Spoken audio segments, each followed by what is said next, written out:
inviting a speaker to speak by figuring out what is unusual and distinctive about that man in order to praise him. This time with this star from New York, I frankly don't know where to start. It's all quite stellar, actually. The Columbus days, where he was a veritable prodigy with, I think, English poetry, not Bangla, or was it both? I don't know. And later at Stanford, when he says he went because his cousins had all gone there, but where he shone as well. And then he gets a Rhodes Scholarship and goes to Oxford, where he studies immunology. And then Harvard Medical School as a cancer researcher. You know, ordinary folks like us, like me at any rate, are constantly aghast as to why a young person casting about for a way to lead the rest of his life or her life choose to be an oncologist. Because surely when you do that, you are absolutely guaranteeing that you're going to be wedded to suffering. And wedded to suffering which you cannot actually, are not terribly sure of being able to allay or have the thrill of success, because research hasn't yet permitted you to have that thrill of success. And maybe this person is that untiring pilgrim who says, I'm going to work at it till I crack it. I have a feeling that advanced research does give people like Dr. Mukherjee the sort of will to crack it. And maybe that's why he chose it. As a matter of fact, he, I think, had a mentor in Harvard who says that Sid has an internal hope machine.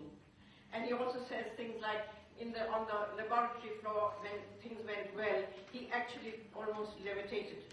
So clearly, each one of us in the periphery is very struck by this. I'm sure the doctors amongst us are probably not so taken with this fear of the general public, where the minute the word is mentioned, all of us get into a sort of a terrible feeling all down our spine. Well, the very applauding reports that came out when the book came out of Dr. Mukherjee's, there were hints as to why he might have, as a child, wanted to go towards the subject. But I'd rather the story actually came from him. And also I would like to say this, that I think for all of us, getting away a little bit from the medical side, for all of us, the thrill is immense. For me, as a certainly avid reader and interested in literature, I think he has actually given us a whole new genre. When you hold that book in your hand, you will actually be saying to yourself that this is a kind of literary genre which did not exist before. I mean, remotely the person I can think of is Dr. Johnson, who was the literature and who wrote the English dictionary, who also wrote the English dictionary. And that I could say, well, can somewhat be likened to Dr. Mukherjee's effort to write the biography of cancer. In the sense that, it was neither definitive nor was it complete. It was a florid thing of wonderful words, wonderfully translated by Dr. Johnson. On the other hand, also, let's face it, that there have been authors who have dabbled in literature, doctors who dabbled in literature. There's been Cronin, there's been John Keats was actually one, and Arthur Conan Doyle, and people like that. But none of them have taken upon themselves to write this epic story of what is actually Satan, I think, or a real villain called cancer. So this author, almost shyly, in my view, calls it a biography of cancer. It's actually a book of science. It's actually a book of medical history. I would say it's a reference book, perhaps of a fairly definitive kind, right? And at the same time, he has got enough of the humane in him, and in the writing and in the style, that whether doctor or dilettante, it's got you riveted. It just does get you completely riveted. And I think the sort of thing that also binds you is he very cleverly gives you metaphors of all kinds. He gives you the Red Queen in Alice in Wonderland, and her goading people to do things faster and stuff like that. It's also, interest in the classic. For instance, he actually talks of this Greek princess Atossa, who, I don't know if I'm pronouncing it right, who actually, out of sheer desperation, gets one of her slaves to pluck out her breast. So, in the event, she performs the very first mastectomy ever, kind of thing. And he takes in 4 absolutely magical pages of that book. This doctor takes you from the story of Atossa in 500 BC to what happened to breast cancer and the treatments thereof, the radical ones, the not so radical ones, and the current ones. He takes you through those 5 pages, and I challenge anyone, doctor or not to read that word to word. And I would then say also, perhaps because my appetite is so very whetted, I wish to share it. There's this whole piece about Anne Röntgen, the wife of the man who discovered the X-ray, of how she says something like, what does she say? I've seen my death. Because the husband actually holds her down and takes a picture, and she sees herself in an X-ray. And she's so completely startled. He says, I've seen my death. So there are these stories which to lay people like us are absolutely fascinating. And again, because he's talking of research in a very sort of arduous kind of way, you hear of an 18-year-old researcher who in the course of researching, in the course of deeply going into the whole story of dyes and chemicals, actually discovers what is the holy grail of the textile industry. He discovers what they call, in the book, somebody has given it a Christian name of mauve aniline, which is clearly something of a discovery in the area of textiles. So all I'm saying is that this book is really excitingly a classic of a very different kind. So I'm not so sure who is going to be not interested in reading it. I thought what you'll also see, in all fairness, is that there are doctors, there are researchers, there's the depth and also the ambitions of those doctors, and then also the tugs and pulls of policy and just practitioner versus researcher, and stuff like that, which has gone on, obviously, for 4,000 years, rather more hectically, I would say, in the last century or so.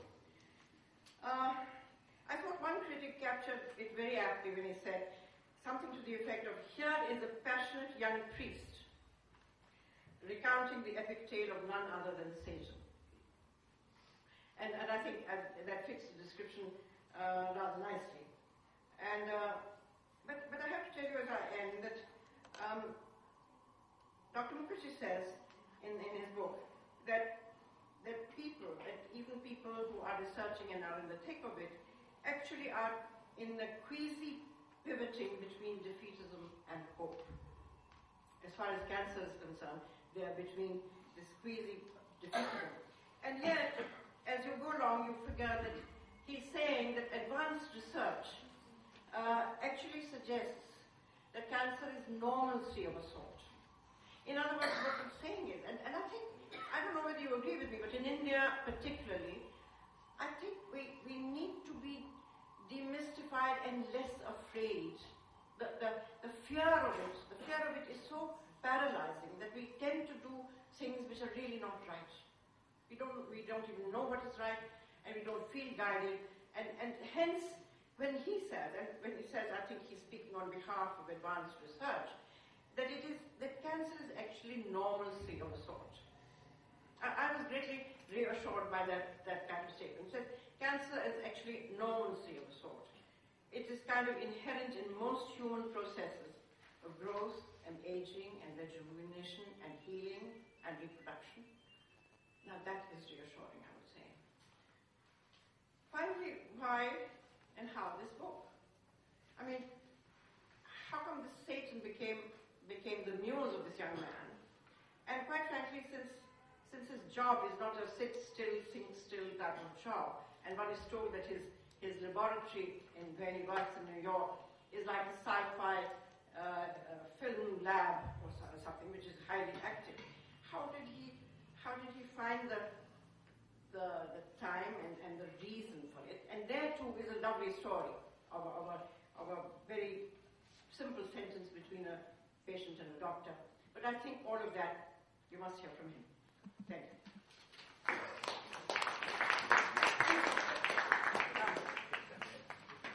It was one of the most, many aspects of it were some of the most beautiful things that have been said about the book, so thank you so warmly for that.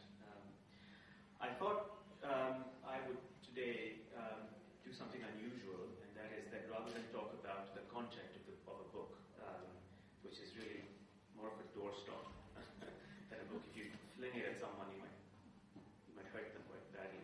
I thought instead of talking about content, which can't be summarized really, you should read the book to get the content, I would talk a little bit more about process, and through process try to convey how the book got written, why it got written, and what ultimately my aims were in writing it.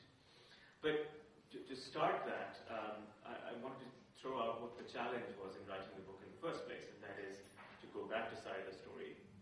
When I was training in cancer medicine in Boston, I was asked by a patient of mine, and this story must be the story of every oncologist who sees every patient, who asked me.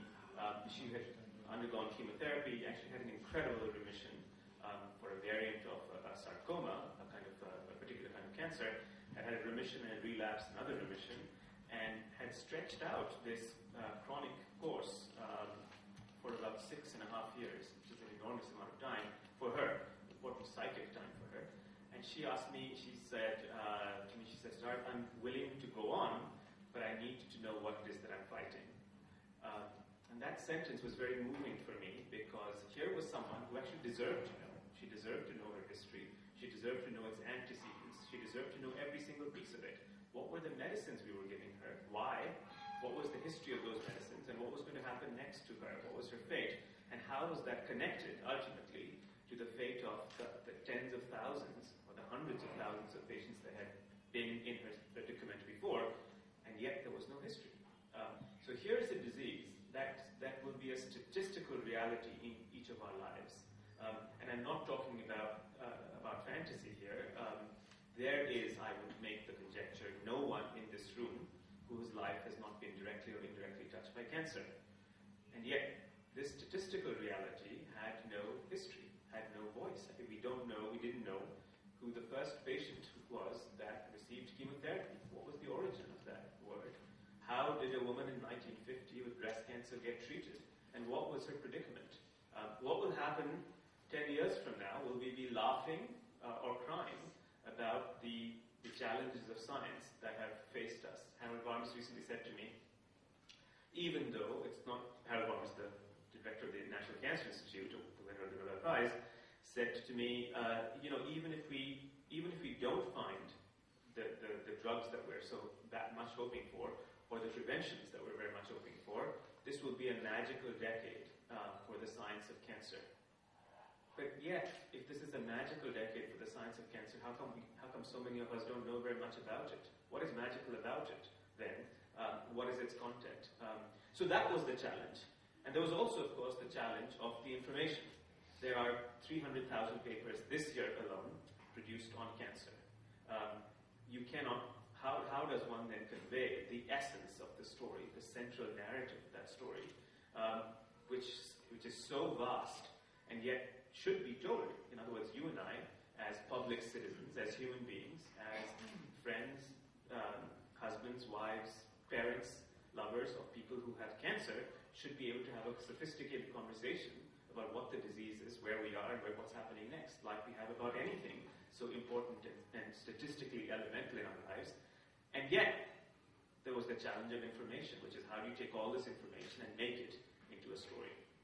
So I was stuck in that moment when my editor said to me, my editor Anne Graham, one of the finest editors in the world actually, said to me something very important and something that really set off this book. And that was, she said, and she was just talking more generally about writing books, and she said, in the end, if you take all the paraphernalia of the book industry away, so, the book producers, the booksellers, the fact that there's a physical object called a book and so forth, in the end, a book is a very ancient mechanism. It's an instrument by which one author sitting alone in a room can talk to one reader sitting alone in a room.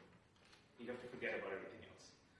And for me, that was a very a pivotal moment in the writing of this book, because I suddenly began to realize that in the end, medicine is if you take away all the paraphernalia of medicine, the CAT scan, the hospital, the MRI, the et cetera, in the end, medicine is a process by which one doctor sitting alone in a room can speak to one patient sitting alone in the room. And so then what is that connection then? And the connection is story. The connection is narrative. Ultimately, and I make this claim in the book, and therefore the New York Times has very kindly called it a new genre. I don't think it is a new genre. In fact, I think it is an ancient genre. And the genre is of narrative story, or narrative or storytelling. Patients tell doctors their stories.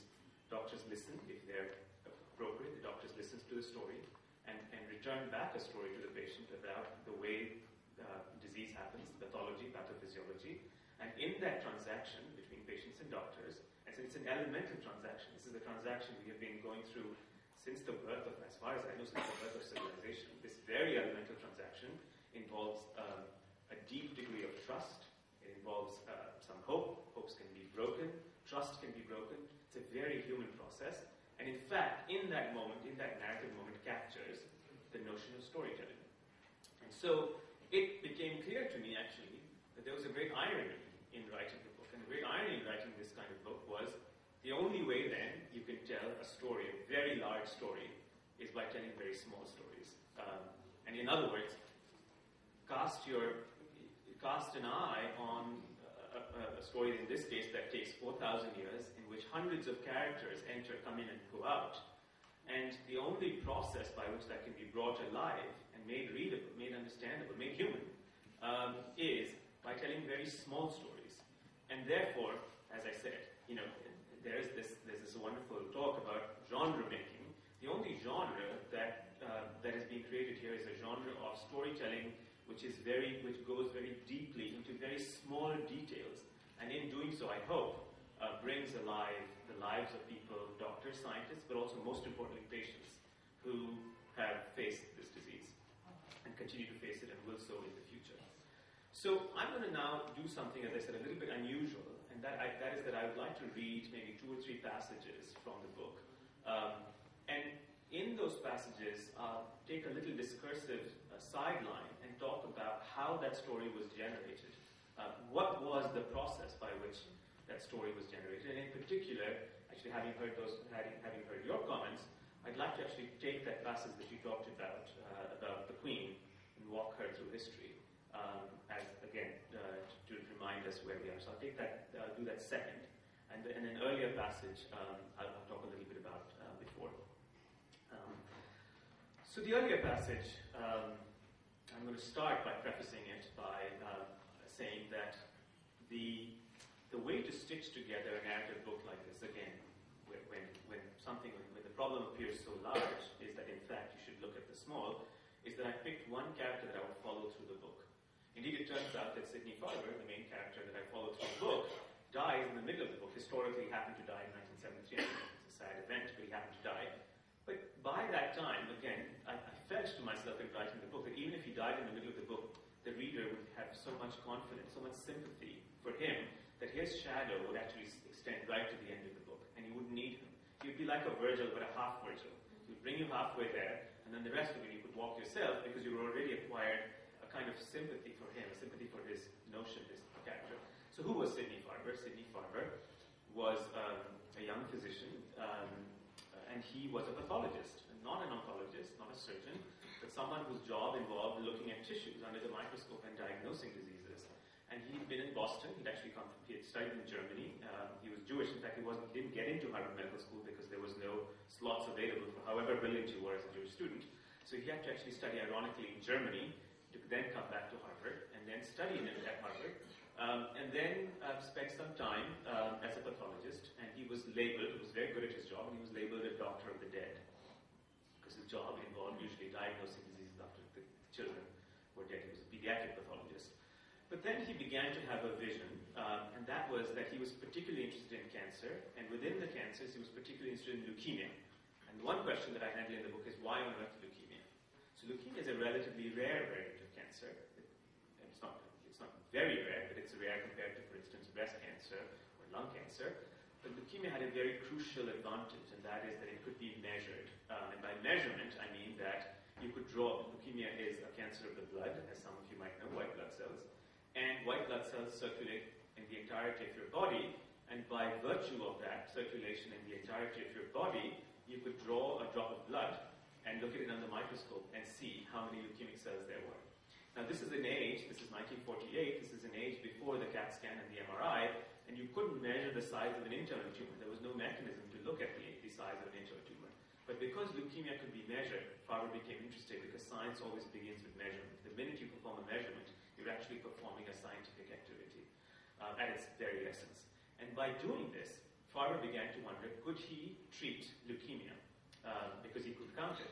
The second reason was that leukemia was not surgically amenable. Surgeons had made an enormous contribution to cancer by then, continue to do so today. But leukemia, because it was already spread throughout the whole body, could not be surgically. You couldn't bleed and take out every cell of blood, so you couldn't surgically manipulate it. So these two features were very crucial to Farber, and Farber began to wonder whether there was a chemical, a medicine, much like penicillin, that could be used in leukemia. Now he had no medicine, but he had a couple of insights, and I'll talk about those insights. The first insight came from actually an English woman, a very unusual woman for her time. Her name was Lucy Wills.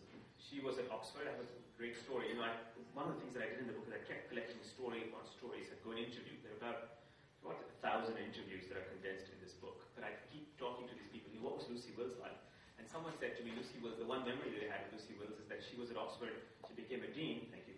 She became a dean, and she was so unusual for her time, a female hematologist, world dominated by males, but that she had become this incredibly fierce creature. She would walk around Oxford, she would ride her bicycle, but she refused to have a bell. So she would drive through the streets and scream at people, saying, move out of my way, as she drove down. So this idea of this incredibly driven woman, but back then she was very young, she came to India. And her interest was a kind of anemia that particularly affected young women who were pregnant. So pregnant women, particularly around Bombay, where there were cloth mills, pregnant women would have this very long-standing anemia. Now, the standard anemia that was known at that time was iron deficiency anemia, again affecting women. But this anemia was not curable by iron. The anemia of these women, and they have a name for it. It's a very beautiful name. It was called pernicious anemia. Pernicious because they didn't know exactly what its cause was. It turned out that Lucy knew that there were other doctors, actually at Harvard, at Boston, who had figured out another variant of an anemia, not iron-deficient anemia, but another anemia, could be rejuvenated, could be cured by a vitamin extract. And Wills began to wonder whether there was another vitamin extract that was missing in these women. These women were typically very malnourished, often malnourished because of the mills. The milling practice was very, very cutthroat, and they were very malnourished, often after pregnancy. So Wills soon began to wonder, was there such a factor? And in fact, she found a factor. She couldn't isolate it exactly, but she figured out that it was in marmite. Marmite, yeah. So she figured out it was in marmite. And she called it, in her usual kind of confidence and hubris, she was confident there was one factor. Imagine this woman for a second. She's 28, 30 years old. She's 6,000 miles away from, or however many thousand miles away from England. And she sits here in India examining these women. I have a slide of her papers, actually. I read through her papers. And in the paper, it gives you a chill. Actually, in the paper, she's made a little note saying there must be a factor in these women. One factor, one vitamin that's missing. And she knows that it's in marmite. Now, a few decades later, actually 6 years, 7 years later, so not a few decades, 6 or 7 later, they actually find the factor, and it turns out to be folic acid, folate. By the way, every time you take a folic acid pill, when you're pregnant, you're remembering Lucy Wills, this woman. So just to remind how complicated medicine is. So she found it was folate, and Farber then made another leap. He said, wait a second, if folic acid is responsible for the normal growth of blood, so in other words, there's a vitamin deficiency and the blood stops growing, then could an antifolate, could an antagonist of folic acid act as the blocker of the abnormal growth of blood? So in other words, if folic acid is required for the growth of blood, then could you take an antifolate and stop the growth of cancerous blood? And so he began to look for one of these antifolates. So he was looking and looking, he couldn't find any. But he had another clue, and interestingly, the second clue also comes from India. It turned out there was an Indian chemist who had come to Boston to study at the School of Tropical Health at Harvard, which now becomes the School of Public Health. So his name was Yalapragada Subarao, called Yala because no one could pronounce his name. And he came to Boston, and unfortunately he was at the School of Tropical Health, and he didn't realize that there was nothing tropical about Boston at all. So he was penniless, he was poor. I actually been to the house that he lived in, a little garret in Brookline, and he began to do experiments. And he soon figured out that he could create these analogs, these molecular analogs of various common molecules found in the body. Again, we take all this for granted. We take a medicine that comes, we could pick it out from a medicine cabinet. In 1948, creating a chemical analog of a medicine was an enormous task.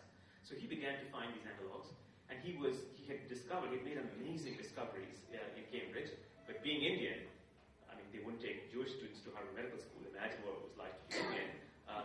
They denied him tenure. And so he went off, he left Harvard, and he went to a pharmaceutical company in New York called Lodi Pharmaceuticals, and at Lodi, he discovered the first antifolate. He created antifolate. And Farber knew about him, and so Farber called him up and said, why don't you send these antifolates? And he got these antifolates, and he began to inject these children, 4 or 5-year-old children with leukemia, with antifolates, these folic acids. And because he could measure the leukemia, he soon found that he was getting remissions. So that's the moment of invention of one of the chemotherapies of the world, one of the great chemotherapies of the world. So there we are. So I figured out this story. I was sitting in Boston and figured out much of the story. The story is in the book. It actually opens the book. And then came the problem, which is, wait a second, who then, and how does one then tell the story of the first child treated for leukemia? Because of course that was the next step. Who was the child? Where do you find the person? And so I became obsessed with finding this child. This became my project. I was sitting in Boston, and I sent out, I knew there was Farber's papers, Sidney Farber's papers, I knew the child's name was RS. Nothing else, because it was anonymous. And I became obsessed, and I was sitting in Boston, I started sending out emails on listservs to people saying, if you happen to, I knew he had a twin brother, so if you happen to have had a twin who was treated for leukemia in 1940, the child had lived for 6 months after that and died. By the way, I had a 3-year-old child while I was writing. This was a very emotionally full moment for me. But nonetheless, so I kept sending out, and there was nothing, no response. There was no response from all of Boston. And I asked doctors, friends, people who had lived in the 1940s, nothing. So then I got dejected, and I came to my parents' house for a vacation with my family in India, in southern India, and someone told me that in South Extension lives the only biographer, the single biographer of Yalapragada Subarao, a man who was 80-something years old. And so I went to visit him, because I thought I'd learn something about Yala. So I sat there chatting with him for about an hour, and then at the end of the hour he said to me, you're going to leave. By the way, I visited Sidney Farber's clinic in 1950 because I was writing about Yala, and I had a roster of all his patients, and I have a picture of some of these patients. Would you like them?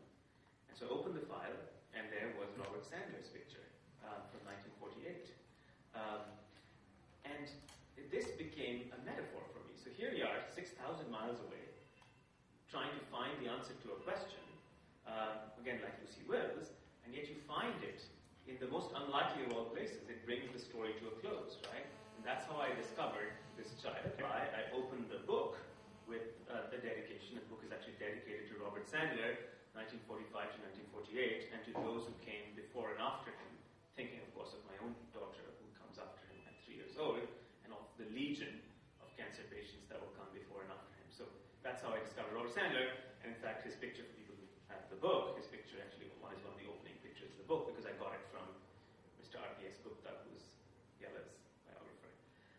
So now, I would read the little passage that I write. Having discovered Robert Sandler, I could go back to Boston, and using the phone book from 1950, actually not the phone book, I should say the address book from 1950, I used that to figure out where he had lived, and using that, I could go to the place I could visit the site that he lived in, the house that he lived in, and stand at the house and then begin my story.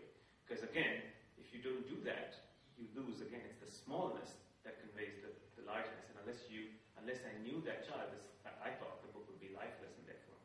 So here then is the story, and I'll talk a little bit about how that story was reconstructed. As I said, I'm not going to talk about content in great detail because that's just impossible to do. So again, and I'll talk a little bit about the reconstruction of the story and emphasize the process of content. 7 miles southwest of the Longwood Hospitals in Boston, the town of Dorchester is a typical sprawling New England suburb, a triangle wedged between the sooty industrial settlements to the west and the grey-green bays of the Atlantic to its east. In the late 1940s, waves of Jewish and Irish immigrants, shipbuilders, ironcasters, railway engineers, fishermen, and factory workers settled in Dorchester, occupying rows of brick houses that snaked their way up Blue Hill Avenue. Dorchester invented itself as the quintessential suburban family town, with parks and playgrounds along the river, a golf course, a church, and a synagogue.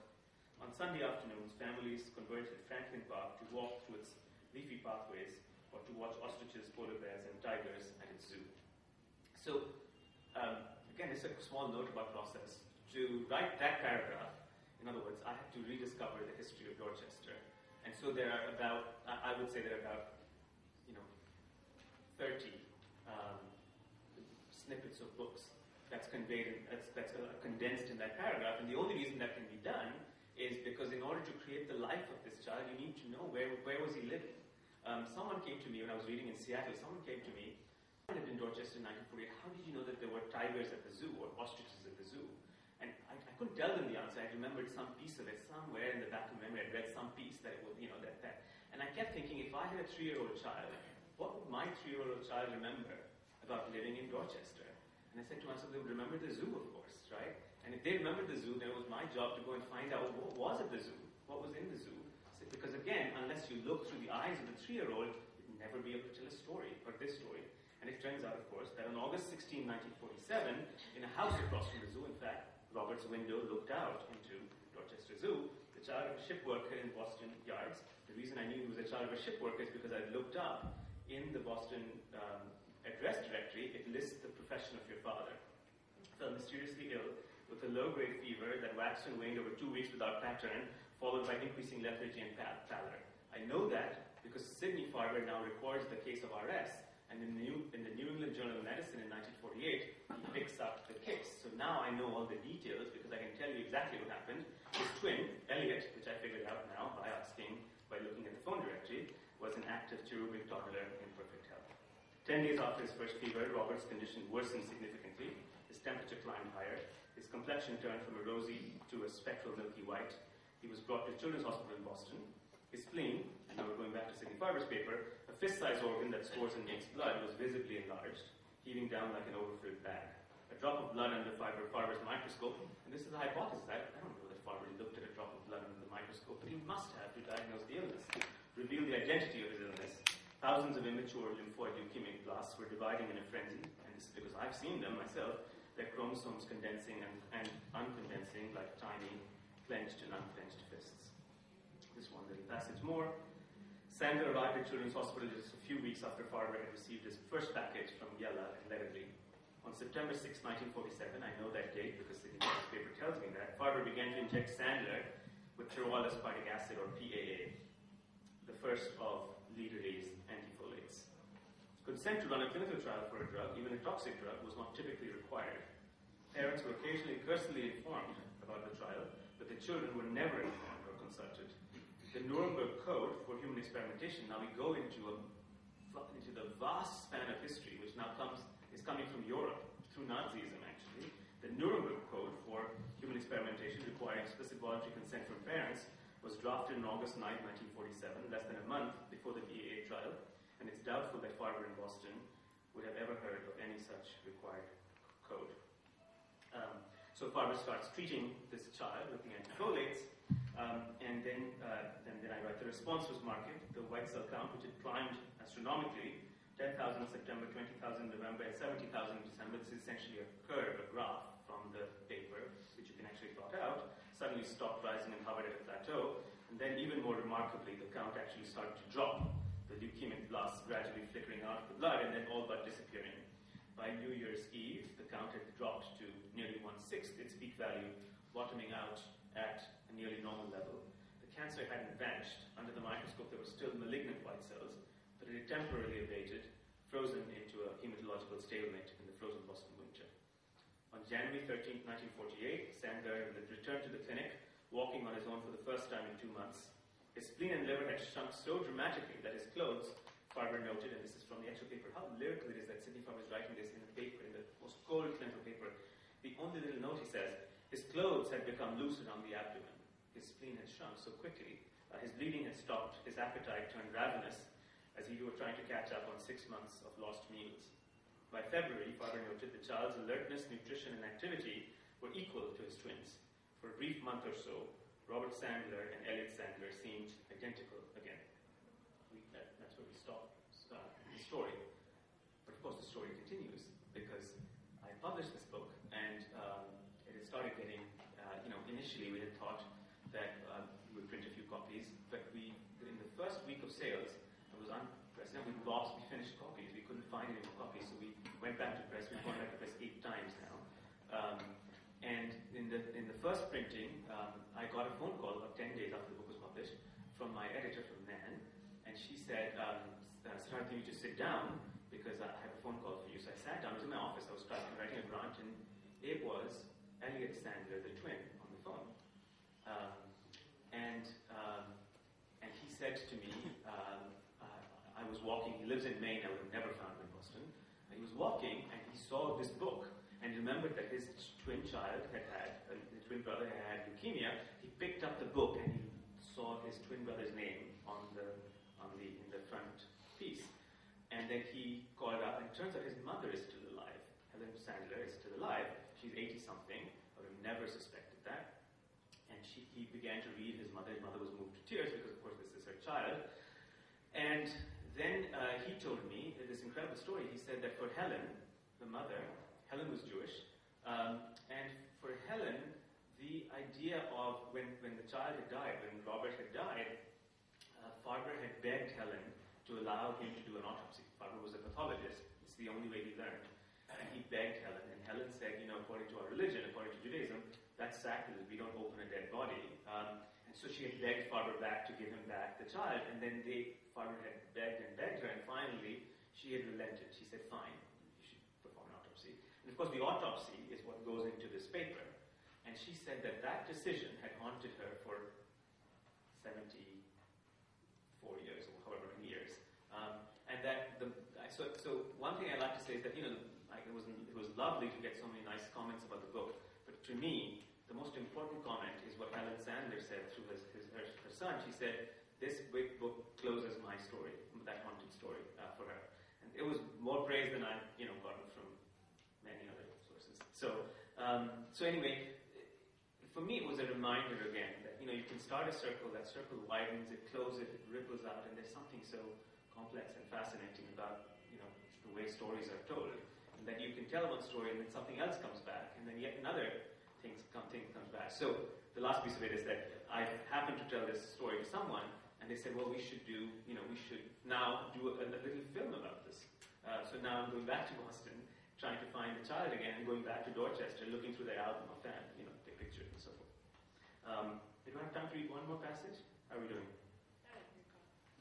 So here's a completely different kind of passage that occurs at the end of the book, which has a very different kind of challenge. And here, the challenge is not a challenge of the description of a story, but the challenge of summary, which is as the book is closing down, how does one summarize 4,000 years of experience, thousands or whatever years of experience, into something that, again, makes human sense? What is the nature? How do we understand this story? And that's a very different kind of challenge, because you could answer that challenge technically, right? One way you could do so is to draw a diagram. You could draw a diagram over time saying, this and this happened, etc., etc. It's a timeline. Another way you could draw this challenge is to create to do a case history and say, look, this woman with breast cancer was treated, etc., etc., and this is what happened to her. This is what her denouement was. But those two things don't catch what I think is something essential, which is the enormity, the passage of time. And so we go back to this woman, Atossa, Queen Atossa. Now, Queen Atossa's story is interesting. She's probably the second time in antiquity that we ever hear about cancer. We don't know that for sure, because clear to us whether she has cancer or not, because the word doesn't exist. It's a time before the word doesn't exist, and she doesn't exist for several hundred years after that. The only thing we know is from Herodotus. Herodotus is writing the famous histories, the classic histories. This is the history of the Greco-Persian War, which is going to impact the way the Western world sees itself, visualizes itself. And Herodotus writes no more than 3 lines on Atossa. So Atossa, he says, is a Greek queen, and she's a Persian queen, and she is diagnosed with what he calls a spreading lump in her breast.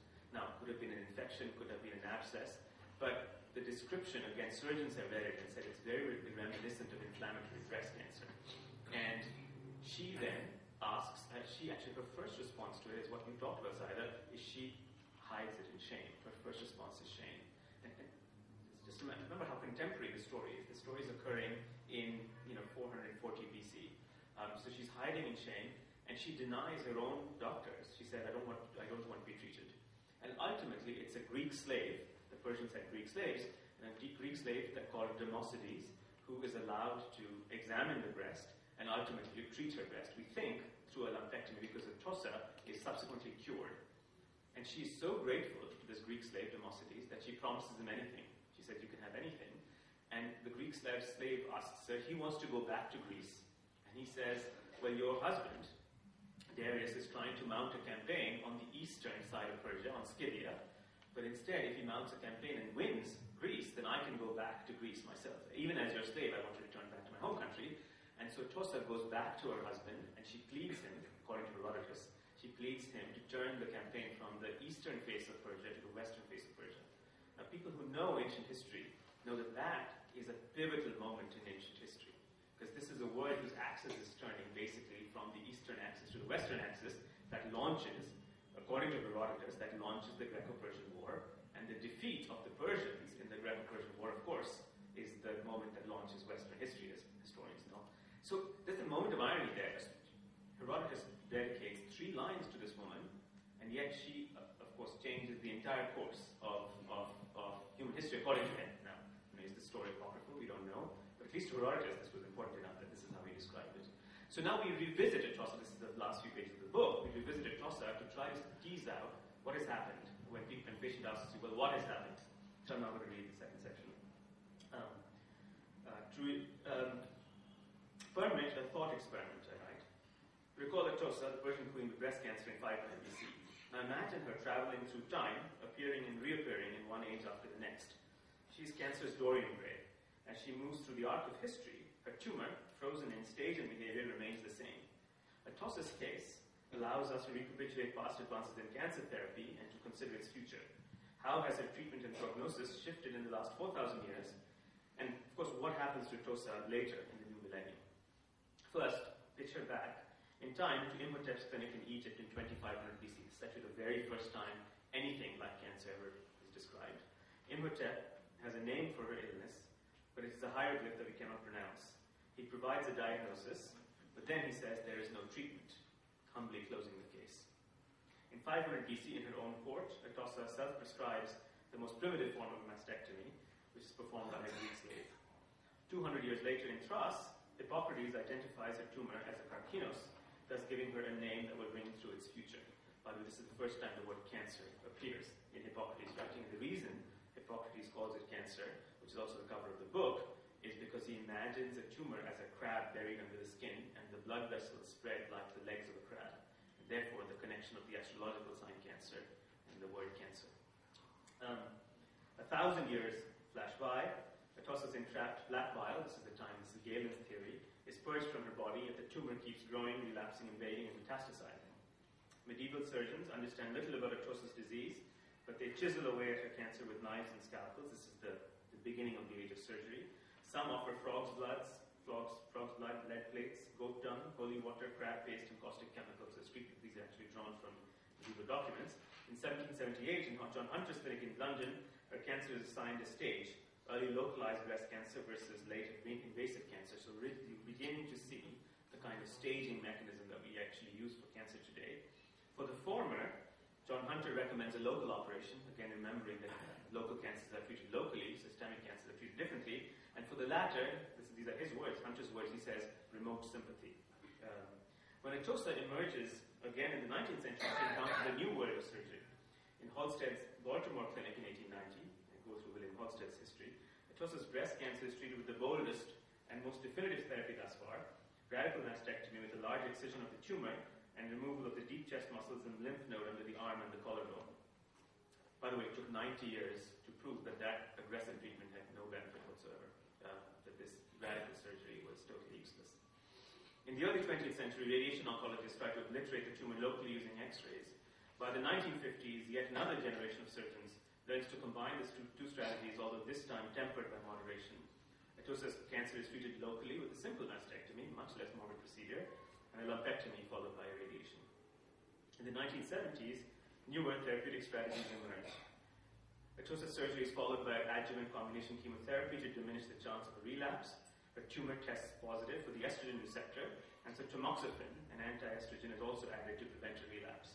In 1986, her tumor is further discovered to be HER2 amplified. And again, these are stories we've already told in the book, so we're remembering back to each one of these individual stories. In addition to surgery, radiation, and adjuvant chemotherapy, and tamoxifen, she's treated with targeted therapy using Herceptin.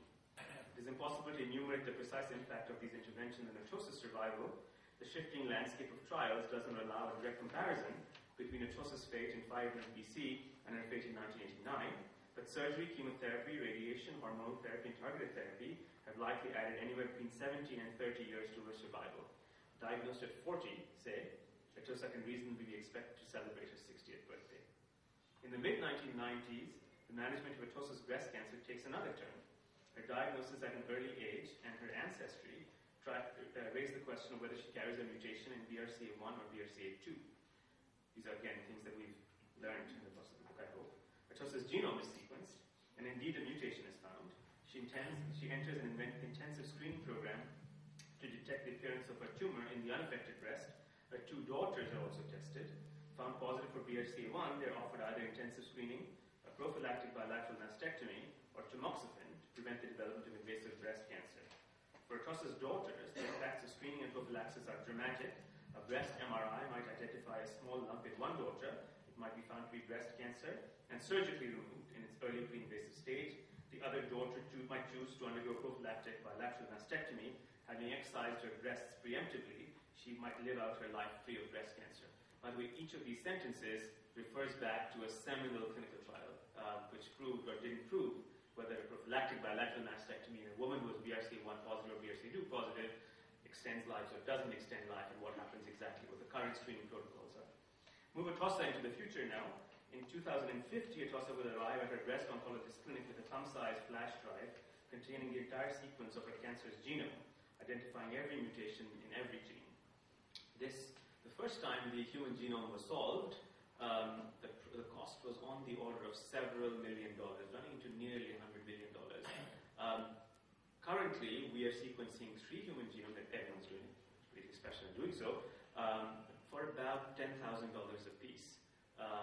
The hope is by the end of the end of this new decade, it's called a $2,000 or $1,000 genome. In other words, you can solve the entire genome for $1,000 a piece. It's not clear to me what the advantages will be. We'll see. The mutations that are identified by sequencing will be organized into key pathways. An algorithm might identify the pathways that are contributing to the growth and survival of her cancer. Therapies will be targeted against these pathways to prevent a relapse of a tumor after surgery.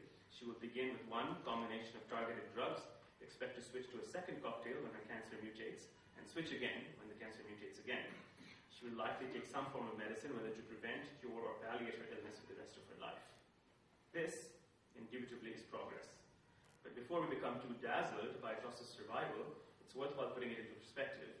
Give Atosa metastatic pancreatic cancer in 500 BC, and her prognosis is unlikely to have changed by more than a few months over 2,500 years. If Atosa develops gallbladder cancer that is not amenable to surgery, her survival changes only marginally over centuries. Even breast cancer shows a marked heterogeneity in outcome. If Atosa's tumor happened to have metastasized, or is estrogen receptor negative, HER2 negative, and unresponsive to standard chemotherapy, then her chances of survival will barely have changed since the time of John Hunter's clinic. Give Atosa CML, or Hodgkin's disease in contrast, and her lifespan might have increased 30 or 40 years.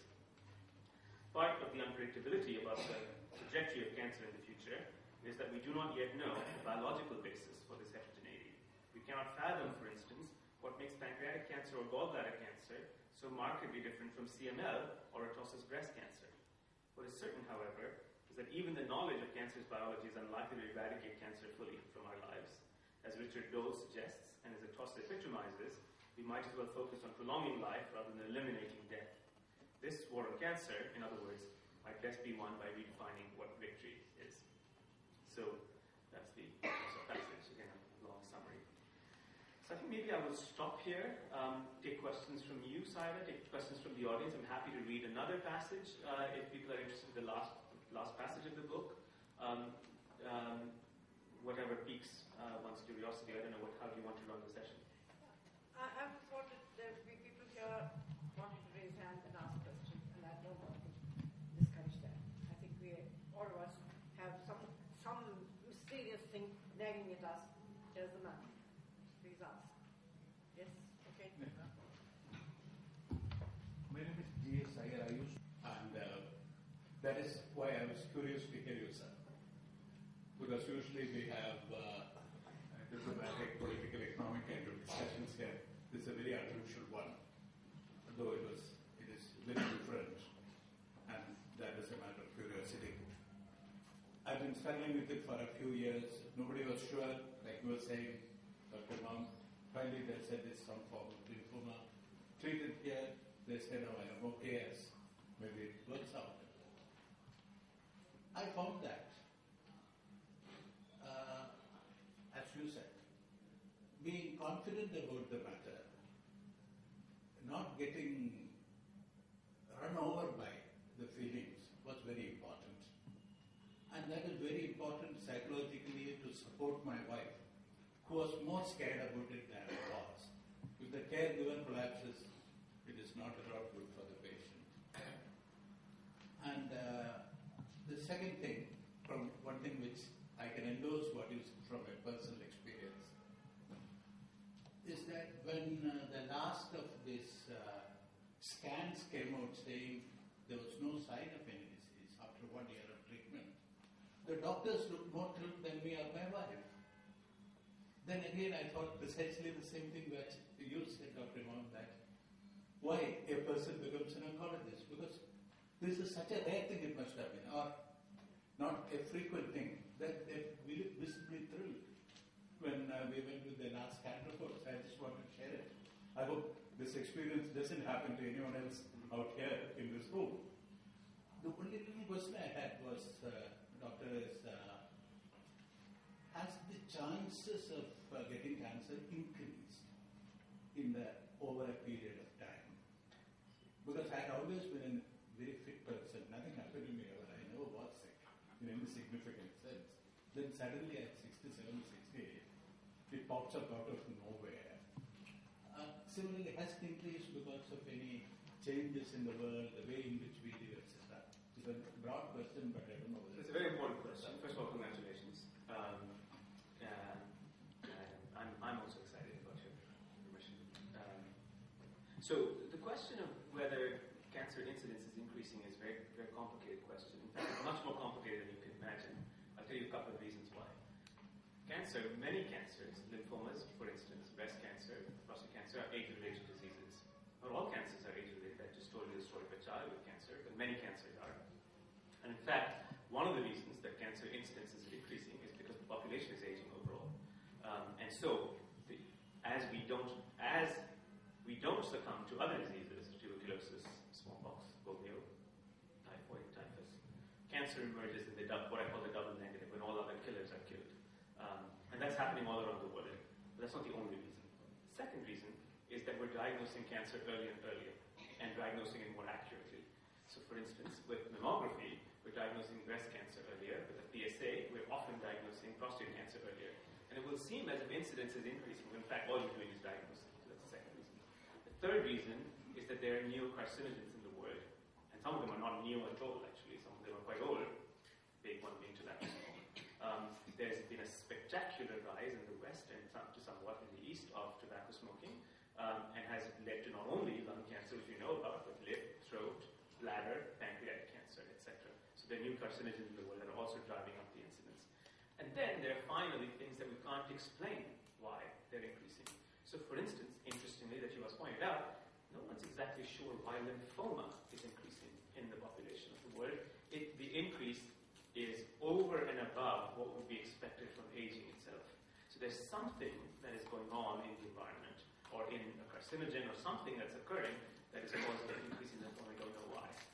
So it's a very complicated question as to why, and every form of cancer is increasing or decreasing for different reasons. One last point is that liver cancer, for instance, for a while it was increasing, and a lot of it had to do in Asia with hepatitis B virus infection. And people often ask me, well, and I can talk about this a little bit more, what is the relevance of a book like this to India? And I can point out 10 things, among which is elimination of hepatitis B, either through vaccination or through screening of blood, highly relevant to India. So it's not as if, chemotherapy, and there's a kind of, there should be no nihilism around the importance of cancer, even in the developing world, and certainly not in a country like India. There's no reason to be nihilistic about it. It's highly applicable everywhere. Yes? I was diagnosed with prostate cancer last year. And from whatever little research that I did, there's a lot of confusion because, as you would know, different people tell different things. So finally I decided to take things in my own hands, and I did a lot of personal research, in which I discovered that prostate cancer, luckily for me, is slow growing, and I decided to do nothing. And then I discovered that it's a lot to do with immune system. And if you're able to boost your immune system, you're able to probably win half your battle. And I followed a course, and in this last year, it's been quite a fascinating journey, I would say. And I've been very well supported in this by my wife. We discovered that after a year when I took the MRI, my tumor has actually reduced. And when I took the ultrasound, it had actually reduced in size as well. But the dilemma now is that we are told that we need to do another biopsy to be sure as to whether it's progressing or not. So my question is repeated fiddling by way of doing biopsy a good idea? Does it not create another passage? And the second thing is there any research, since you're so associated with the advanced research, as to whether this entire strategy of boosting immune system is a good idea and if something is being done on it? And the third question related to that is, now I'm having a lot of fruits and vegetables, and the dilemma is that where do you get proper fruits and vegetables, because there's so much of contamination by way of fertilizers and insecticides and all that. So, and also, this is maybe a silly question. I always compare human beings, after all, everything is quite mechanical, with your cars. Now, for cars, we have a schedule of servicing. That after 40,000 kilometers, this is what you need to service. As far as human beings are concerned, there is no such thing that once you turn 40, there are tests that you are supposed to do, but there is nothing by way of servicing or whatever that you're supposed to do which takes care, that is preventive, so that your disease does not happen, rather than being able to treat when it happens. So there's several questions. I'm going to take them in order. I'm going to defer the question about your personal treatment actually for later. I'm happy to have a conversation with you. In general, in forums like this, I don't discuss personal cases, and I won't. I'm happy to talk with you after about it, and I think that's just respectful of your particular case and so forth. So I will not take any particular medical questions, please. The second thing I talk about is the immune system, which is a very important question. Until about 10 years ago, the role of the immune system in cancers was literally unknown. And it was a dead field. The field was quite dead. Researchers wouldn't touch it. Scientists wouldn't do any work on it. There was some idea that some tumors had an immunological, were controlled by the immune system, and very little was known about them. That field has opened up dramatically in the last 5 years, particularly by a series of trials, which have shown for melanoma, for instance, a tumor which is highly immunologically malleable, and in fact has a strong immune response, and you can activate the immune response. And it turns out that one reason that patients often get melanomas is that their own immunity against against that tumor has been dulled.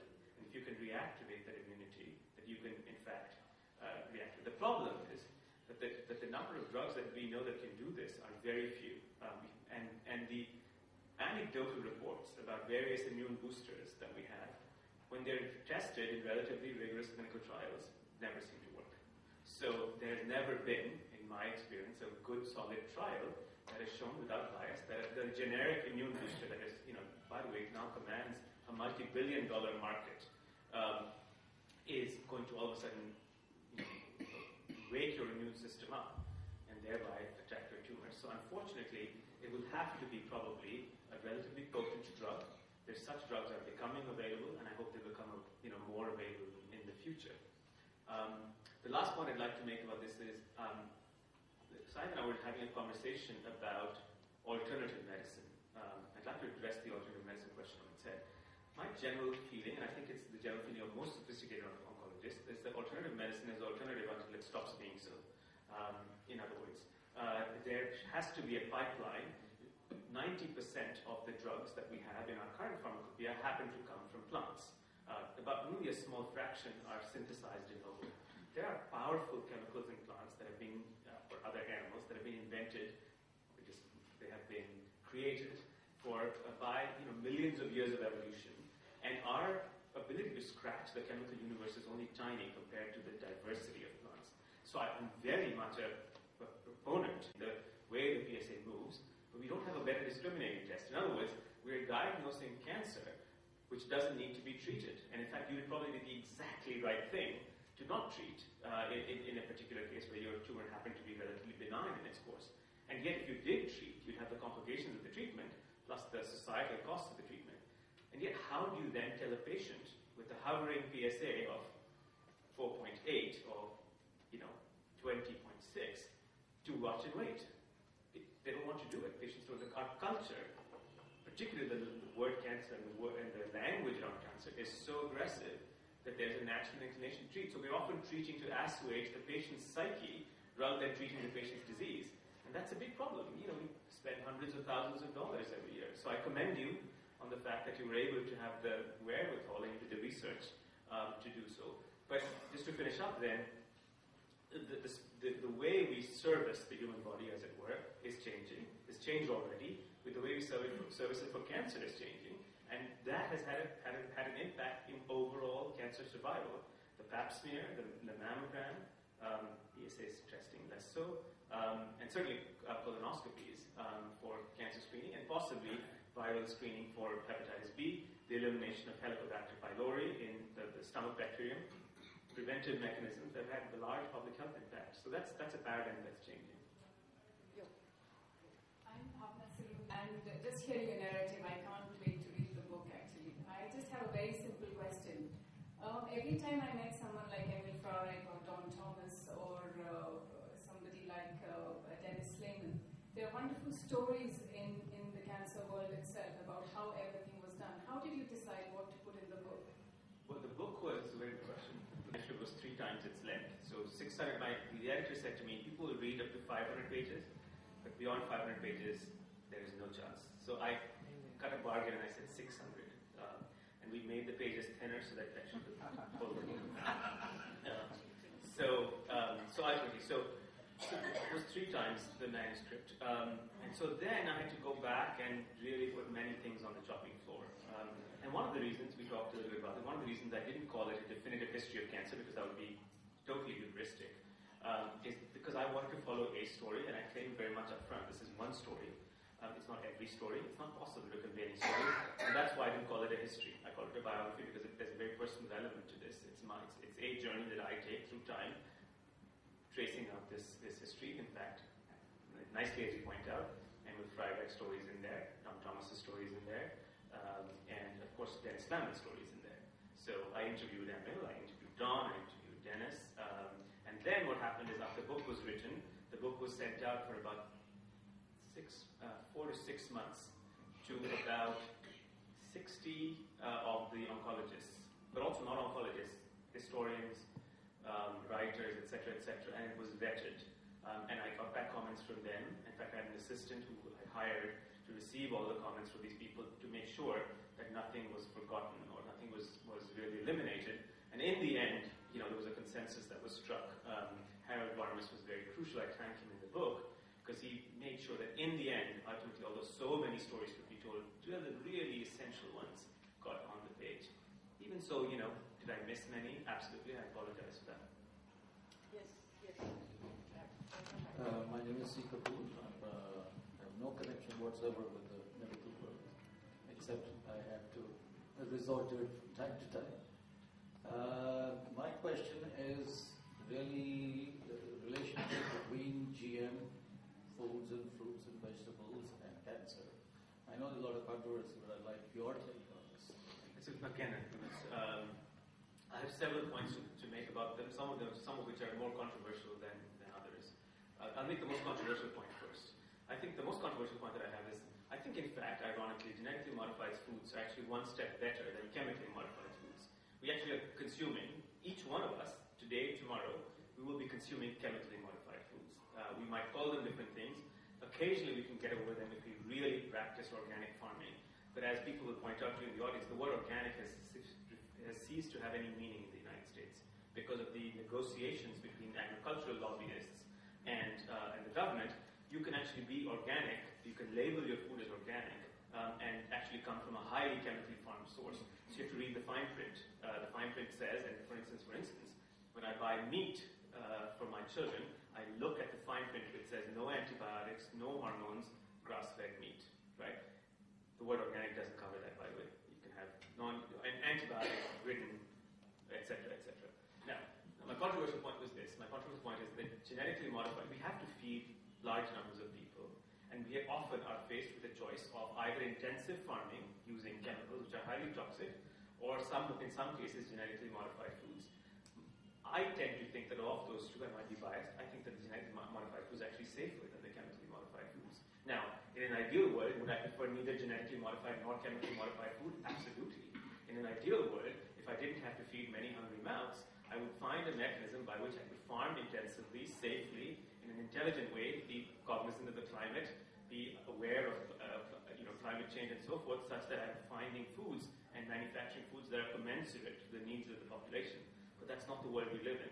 So I have to say, in that imperfect world, I'd rather have a genetically modified food than chemically modified food.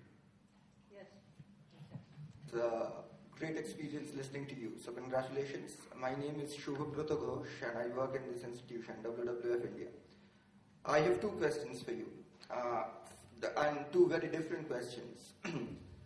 You see, I really enjoyed Madam speaking about the literary aspects involved in writing such a book, and I'm glad that you've written one. You see, I wanted to ask you, if you speak of doctors writing in the perspective of popular science writing, I mean, I can name a few authors, like Madam named a few, like Vilayanu Ramachandran, then someone called Atul Gawande.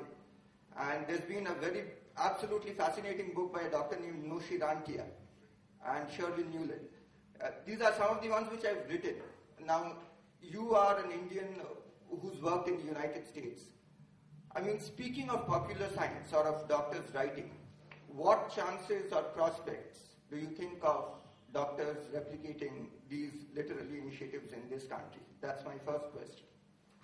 Well, the perspective and the angle of suffering. I have lost an aunt due to cancer, okay? And during her last days, the suffering was absolutely horrific. It is something which no sensible, sensitive person can withstand. And here I come back to Newland, and I want to ask you that same question. It's slightly unrelated from what you said, but nonetheless I'll ask you. In the terminal stages of a cancer patient who is going through absolutely excruciating pain, Newland says that when I would take my students in and I found out a case, not necessarily of cancer but of any other disease, which I thought was hopeless, and if that young student was very sensitive and I thought that he would be affected, I would say that let's go over to the next patient, and then I would deal with that patient myself rather than involve my student in that kind of situation. What would you say in the terminal stages of agony of a cancer patient? Do you think it acceptable for that patient to be euthanized? That's my second question.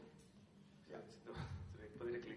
There's a long road between agony and euthanasia that medicine can actually help in, and that's the right place that I think all doctors need to seek, and I try to seek myself. So in other words, there is I liken it sometimes to landing a plane. You can crash land a plane, or you can fail to land a plane completely. But the reason that a plane has a pilot is to create a mechanism by which the descent is smooth, and now to return back to the analogy, restores dignity, maintains the psyche as best can be done until the point of time when the man or woman ceases to live. That, I think, is not euthanasia. That is the performance of the appropriate kind of compassionate medicine. And in fact, our armamentarium of medicines that allow us to do so is actually growing. Has grown enormously. In fact, very self-consciously, right in the center of the book, the central passage of the book, if you happen to read it, I entered the pages of Cecily Saunders. I'll tell you the story of Cecily Saunders just for interest. Cecily Saunders was a nurse. She retrained as a doctor, and she invented the modern palliative care movement. I was particularly interested in her, the modern hospice movement as well. I was particularly interested in her. She left a whole volume of papers. She was from England. She left a whole volume of papers, and I went back to her papers to try to describe how that was. And of course, for Saunders, Saunders has a very nice passage here, which I would like to read actually, because I think it is so seminal, the question you're asking. So the book has 6 sections, and exactly the third section is called, and this is a quote from a patient that Cecily Saunders encountered in the East End. And the patient said to Cecily Saunders, she said, will you throw me out if I don't get better? And I put this quote, this is the title of the section, because this was what the 1950s and 1960s were like. There was so much of agonizing, and there was so much belief that if you didn't get better, that medicine would say, get out, leave the hospital. And Cecily Saunders therefore writes in her papers, is a woman saying, very honestly, it's not an ironic question, will you throw me out if I don't get better? And that's the title of the entire section. And this was a section, by the way, about the 1980s. And there were many choices for titles. I really wanted to put it in there because it was a reminder for me, personally, about what can happen. But here is, this is a section then in which I write about, the discovery of relatively new therapies. So this is Cecily Saunders writing. Saunders refused to recognize the enterprise of palliative and hospice care as pitted against cancer therapy. And this is her writing. The provision of terminal care, she writes, should not be thought of as a separate and essentially negative part of the attack on cancer. This is not merely the phase of defeat, hard to contemplate and unrewarding to carry out. In many ways, its principles are fundamentally the same as those which underlie all other stages of care and treatment, although its rewards are qualitatively and quantitatively different.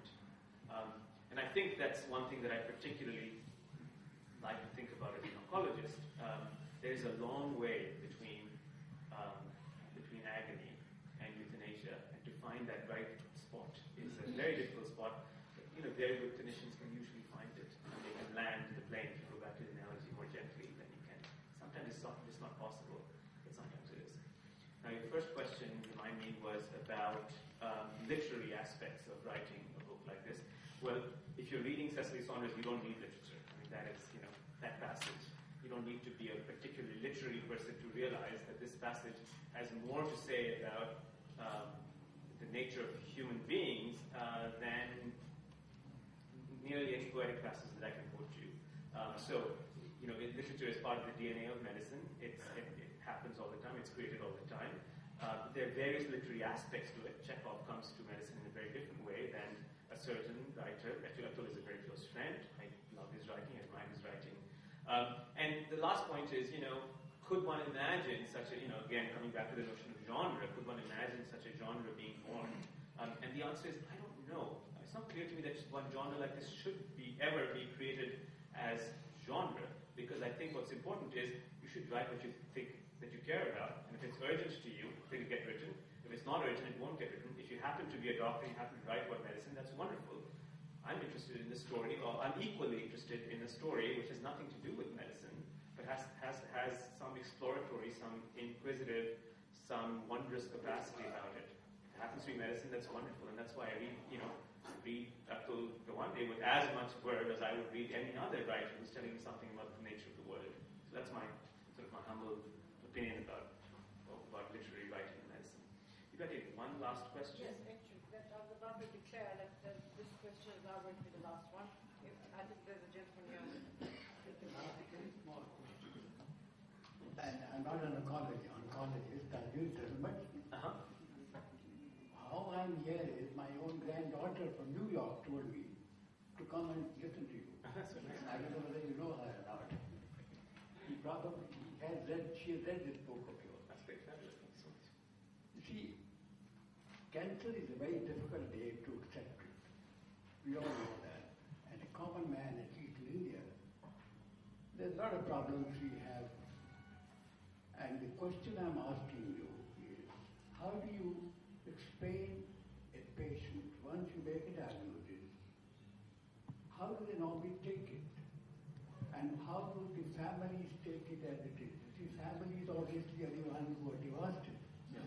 Because they know that husband is going to die now, and what's going to happen to children, and all that miserable state of affairs that can happen in a family like this. How do you normally do these things in the US? I've said this before in an interview. That just like there is no archetypal cancer, there's no archetypal cancer patient. It would be, I think, complicated to imagine that there would be such an archetypal patient. So every patient is different. Many patients are in fact cured. The idea that cancer is equivalent to death is absolutely not true. I would say, in my clinical practice, about 35% of the patients have a chronic course of cancer. I work on leukemia and a pre-leukemic syndrome, but 35% of patients don't respond to any therapy, and about 30% of patients actually go on and unfortunately don't have any response and they die. Now, I can't tell you up front, usually because of the nature of my practice, I couldn't tell you up front what the particular course that this journey will take for one particular patient. What I can say usually on the other hand is that, and I know oncologists say this all the time, there are many, many more senior clinicians that I've encountered in my life, and what they usually say is, I'll take the journey with you. I don't know where it's going to happen. I don't know where it's going to end. I don't know if it's going to become a cure. I don't know if it's going to become a chronic disease. But let me reassure you, and this is the best of the clinical oncologists say, I'll take the journey with you, and we'll do it together. And that's what we really need, actually. Once you reassure someone that that's a possibility, I think you transform the patient relationship with the doctor. Now, is there trouble? Absolutely. Does this happen all the time? Is there a breakage in the journey, the loss of trust? Moments in which you fail to communicate with your doctor? Absolutely. Doctors are humans, patients are humans, and often both of them don't operate under the ideal paradigms of medicine. But I think it helps if you make this part of a combined or common project.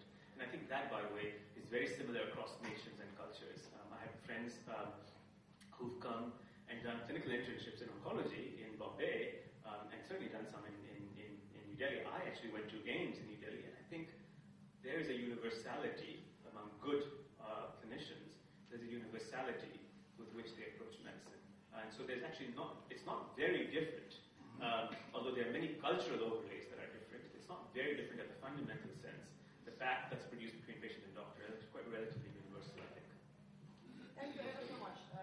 This is really, I hope you can hear me. I'm speaking without a mic. Actually, he's a highly self-deprecating man, I must tell you, because he's got a terrific passage somewhere in the book about how, as a matter of fact, when you discover cancer in a patient, then it's what he calls a very hyper-acute moment, where everything gets shared, all the irrelevances get shared, and you talk about survival and children and things which are so terribly basic to people's lives, which the doctor instantly sort of connects in a completely different way as to if it was any other disease. So, and then people like that, and I think that sentence you use, which is, I'm with you all the way. Let's see what happens with that, I'm with you all the way. It's what every patient wants to hear from a doctor anyway. Anyway, I have to say, I don't think we want to let go of him. And so I think we should all have tea, and you can continue to talk to him. And I thank him deeply for being here, frankly. And thank all of you for being here too, to listen to him. And I would say this, I would also like to tell you that it's also a very Mubarak kind of day, because his book has been shortlisted for the NBCC Award, which is the National Book Critics Circuit.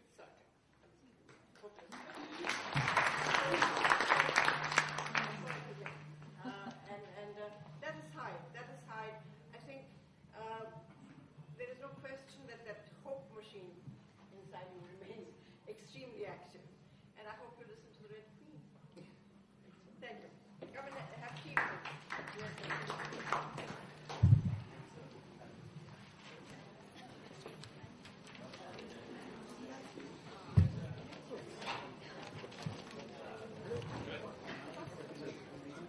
Are there books outside? Yeah, just a very few.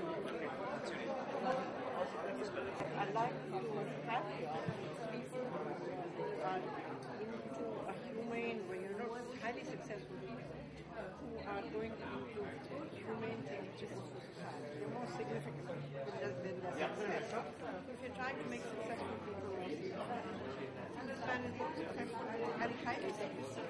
So anyone like that which can connect up to The support from our parents and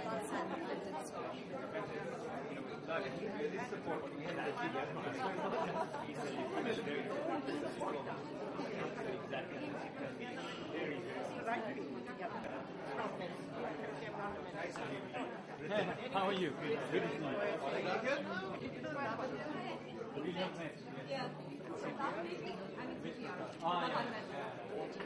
I occasionally have you read it?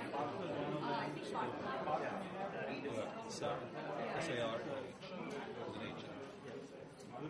All right. You work on it. No, the viewers pick. Oh, after your pit stop, then you don't get too much work. Good coffee and Do you pick up the basement where the climate folks? I mean, younger folks. yeah, actually, the national. It's all right, yeah. We now actually have young players there. What do you think? I'm glad to hear that.